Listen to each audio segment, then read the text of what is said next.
भ्रष्टाचाराच्या मुद्द्यावरनं महायुतीमध्येच जुंपल्याचं दिसतंय। शिवसेनेचे आमदार सुहास कांदे यांनी मंत्री छगन भुजबळांवर गंभीर स्वरूपाचे आरोप केलेले होते। अन्न आणि नागरी पुरवठा खात्यात 500 कोटींचा भ्रष्टाचार झाला असून निविदा काढताना हा भ्रष्टाचार झाल्याचा आरोप करण्यात आलेला होता। त्यामुळे 4000 कोटींच्या निविदा रद्द करण्याची मागणी देखील करण्यात आलेली होती। हे आरोप करत सुहास कांदेंनी भुजबळ काका पुतण्यांना घेरलेलं होतं।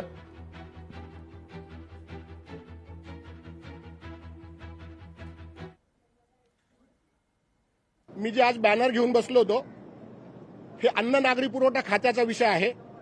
4000 कोटीचं टेंडर या खात्याने काढलेलं आहे आणि याच्यात सगळ्यात महत्त्वाचं म्हणजे गेली 20 वर्षापासून तेच कॉन्ट्रॅक्टर आहेत आणि असं हायकोर्टाने सुद्धा नोंदवलेलं आहे की तेच कॉन्ट्रॅक्टर 20 वर्षापासून येतात। आणि मी आवर्जून सांगतो की हा 500 कोटी रुपयाचा भ्रष्टाचार आहे। ह्या भ्रष्टाचाराला खतपाणी घालण्यासाठी भुजबळ साहेबांचा समीरला पाठिंबा आहे।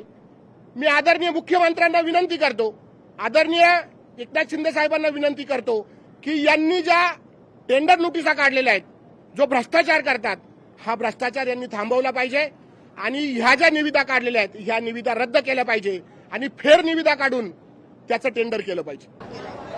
असं आता महाराष्ट्रात सरकारमध्ये कुठल्या मंत्र्यांच्या खात्यामध्ये भ्रष्टाचार नाही तो सांगा।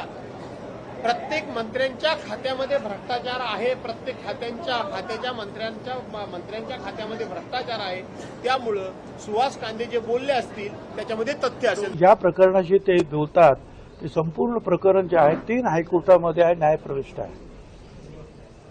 मग संभाजीनगरचं म्हणजे औरंगाबाद हायकोर्ट आहे, कोल्हापूर जे आहे सर्किट बेंच आहे, नागपूर आहे, मुंबई आहे। तिथे या सगळ्या गोष्टीचा उहापोह होतो आहे। जे काही ज्यांना असं वाटतं की आपल्याला काय मिळत त्याच्यामध्ये काही संधी नाही आहे, काय मिळत नाही, ते कोर्टात जातात आणि कोर्ट प्रत्येक गोष्टीची छाननी करून जो निर्णय होईल तो होईल। आता ते जर सबज्युडिस असेल तर त्याच्यावर मी जास्त भाष्य करणं योग्य नाही। लोकशाही मराठी ऐका, पहा, जागरूक रहा।